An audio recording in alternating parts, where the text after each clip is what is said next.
Carl Jung said, "Awaken and shine your light for others to follow. The privilege of a lifetime is to become who you truly are." This is an invitation to move differently in the world, to operate from a place of deep knowing and alignment. I'm Adrienne McDonald, and welcome to the Source Code Podcast. Let's dive in.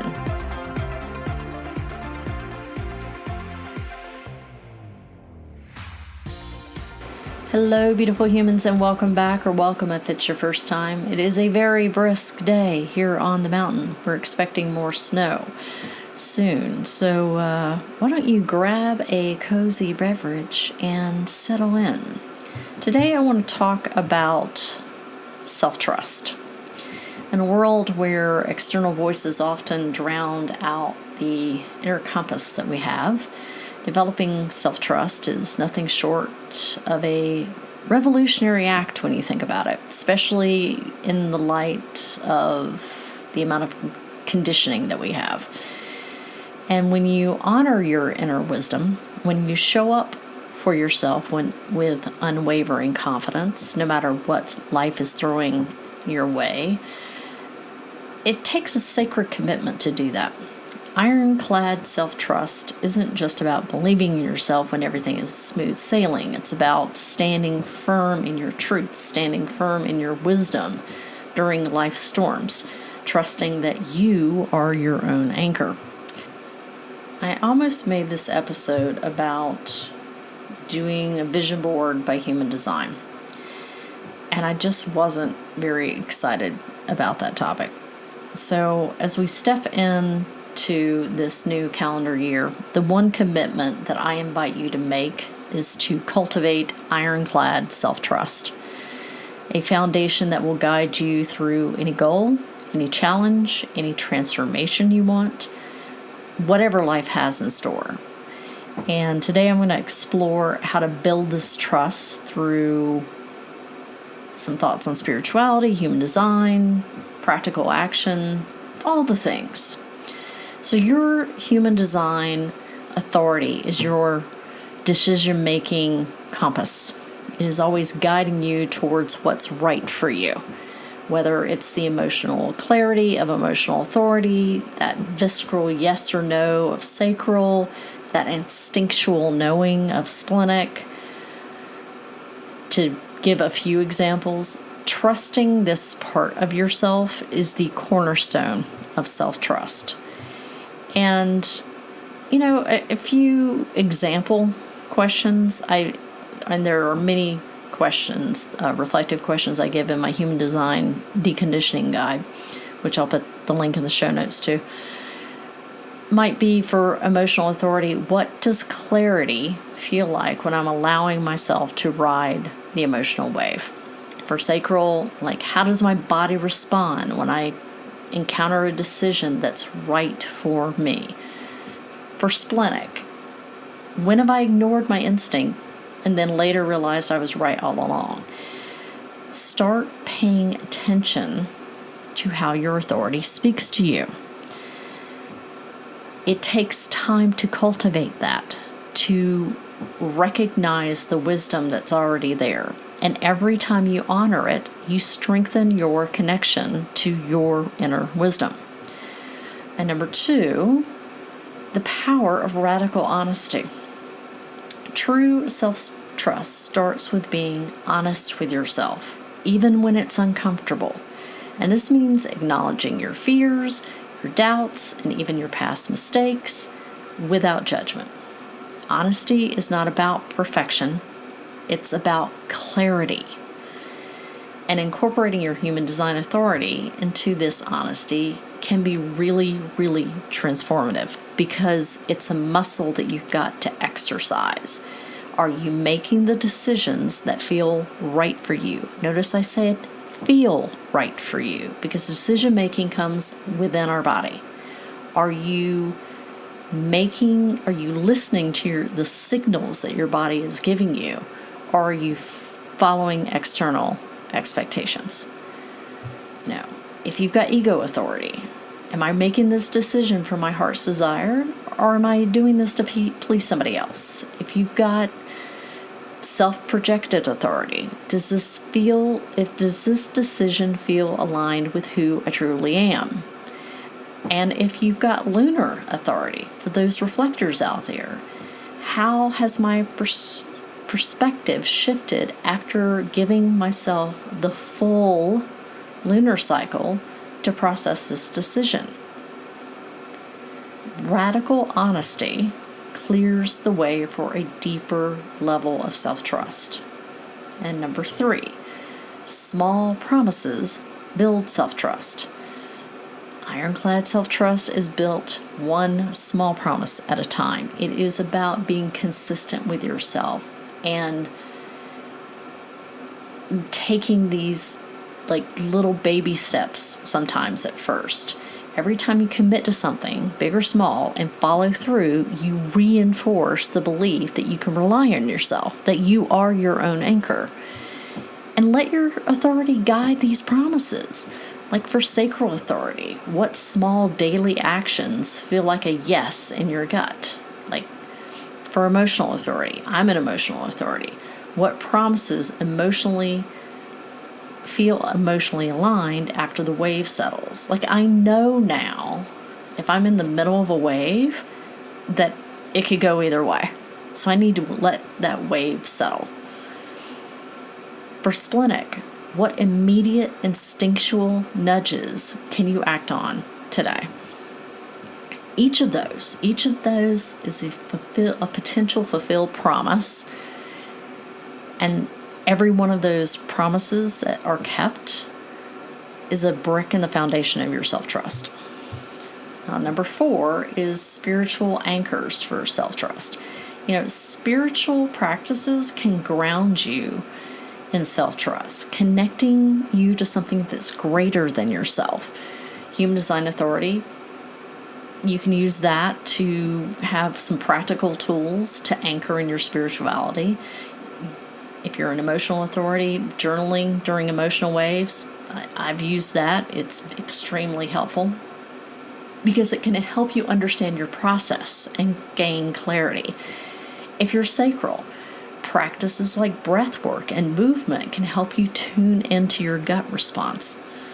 Splenic, mindfulness, grounding exercises can heighten your awareness of your intuitive hits. These practices strengthen your connection to yourself, and it makes self-trust a daily ritual at that point. Number 5, reframe failure as feedback. We all are going to fail. If you're a 3, you're going to fail a lot. Like I'm a fellow line 3 person. I get it. One of the biggest roadblocks to self-trust is the fear of failure. It's that doubt that is just hanging out there, just convinced and giving you a replay of everything you've ever done that didn't work out in your life. But when you're aligned with your authority, even mistakes become valuable feedback.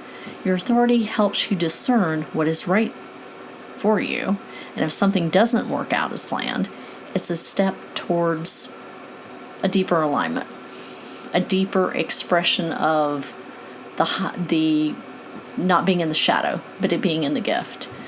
And if you've got ego authority, you might ask yourself, how did I honor my willpower and desires, even if the outcome wasn't perfect?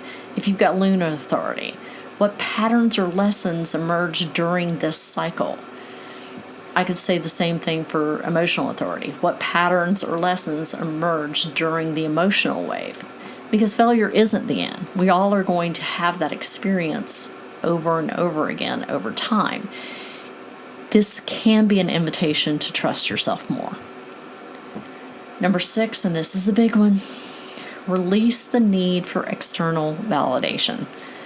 Ironclad self-trust means that you're no longer outsourcing your worth to others' opinions. When you honor your own authority, you don't need external validation to feel secure. And you can use affirmations. It can be one tool that go to when doubt peeks through the door. Sacral, my gut knows what's best for me. Emotional, clarity comes when I honor my waves. And number 7, the gift of patience. Self-trust is not cultivated overnight. It is a practice, a journey. It's a dance between the known and unknown. Trusting your authority requires patience, especially if you are new to honoring it. And when doubts creep in, and they will, it's not about eliminating uncertainty. We cannot eliminate uncertainty completely. It's about knowing that you have the strength, you have the resilience, and the wisdom to navigate it using tools like human design authority as your compass. Now, right now, when this episode drops, we'll be in the midst of transitioning human design gates in the sun. And we're going to be moving into human design gate 61, and that is the gate of inner truth. And the universe offers us a really unique opportunity to reflect on what it means to trust ourselves fully during the next X amount of days that it's in, about 6 days. Gate 61 invites us to explore life's mysteries. It connects us to our inner knowing. It releases the need for external validation. That is what this energy is about. It's all about life's mysteries and embracing it. And this brief but yet powerful energy really does align with the larger intentions of cultivating self-trust, not just for the week, but as an anchor for the entire year ahead. Now, it's positioned in the head center. Gate 61 carries the pressure to seek answers to life's big questions. It is the gate of inquiry, of revelation and mystery. And the energy of it inspires us to turn inward, invites us to trust the answers that are emerging within rather than chasing clarity outside of ourselves. Now, at the shadow frequency, 61 can manifest as mental pressure and frustration, like an endless search for answers that just seem out of reach. You have to be really comfortable with mystery when it comes to the 61. But when we embrace the higher frequencies, it has that real gift of inspiration, where truth is not just something to be sought, but something to be embodied. And the themes of 61 are like mystery and revelation, embracing life's unanswered questions and finding peace in the unknown, and learning to discern the difference between mental noise and authentic inner knowing. And also trusting your inner truth naturally inspires others to do the same. It reminds us that self-trust is not about having all the answers at the very crust of it. It's about trusting yourself to navigate the unknown with confidence and grace. 61's energies may only last a week, but the commitment to cultivating self-trust is one that will carry you through forever. And it's not a fleeting resolution, it's a foundational practice. And it's going to shape how you approach every goal, every relationship, every challenge. So a couple of reflective questions you might want to ask yourself is what would it feel like to trust myself completely this year? How can I create daily rituals or practices that strengthen my connection to my inner truth? Where in my life am I seeking answers outside of myself that I could find within? And the energy of 61 is contemplation, very contemplative and introspective, right? This is a perfect time to explore these deeper truths within yourself and figure out how you can align with this energy about setting the stage for a year of ironclad self-trust. Now, if you've got a defined head center, focus on the questions that truly inspire you and release the pressure to answer everything at once. Trust that clarity will come in time. If you've got an undefined head center, like myself, be mindful of the mental pressures that you may absorb from others. Prioritize practices that quiet your mind and reconnect you to your unique inner wisdom. Sometimes I just have to go take a walk outside and get away from everybody so that I can be in my own energy, so that I know that I'm not being influenced elsewhere. And some reflective questions for 61 specifically.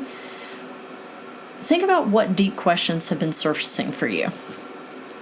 Are you approaching them from a place of curiosity? Or are you feeling pressure? Because if you're feeling pressure, that's telling you something there. How can you create space for inspiration to flow without forcing the answer? There are some things that you will never know the answer to. And how can you get to a place where you're okay with that? To really embrace life's mysteries. What truths about yourself have you been avoiding? And how can you honor them more fully? Now,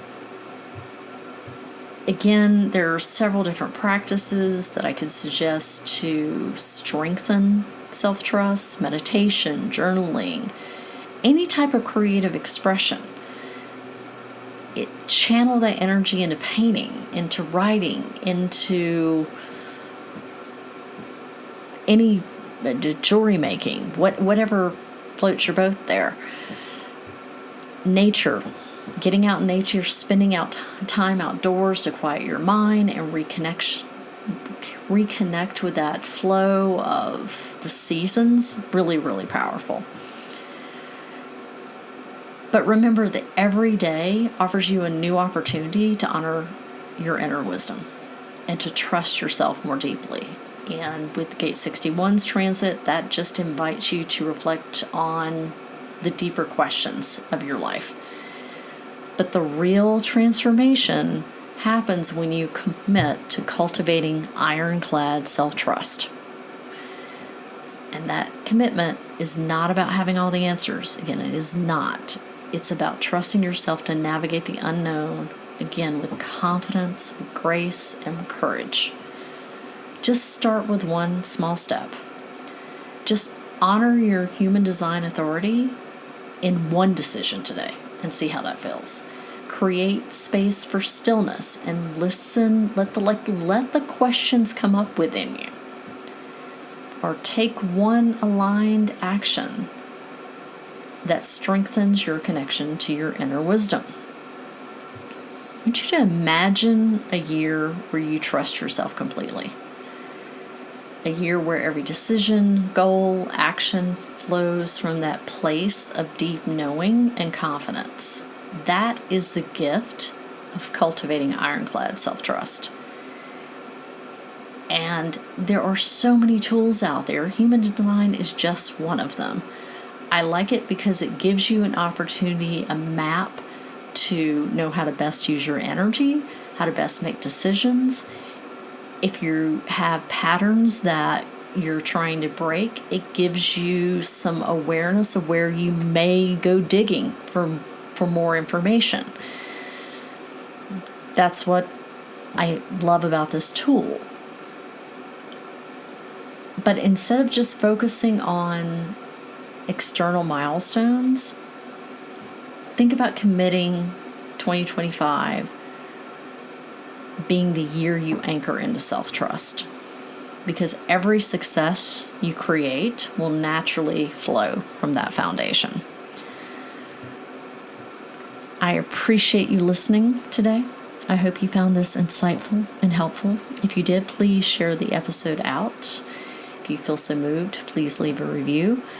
I am going to leave links to my human design deconditioning guide in the show notes. And I think I will also put in there the word of the year if you've not chosen that yet. There is a guide for that as well. And if you want to go deeper, In January, you can use the incentive code TRUEU for $75 off of a human design reading to get some more in-depth insight. So, that's it for today. Remember to find beauty every day and seek the magic in the mundane.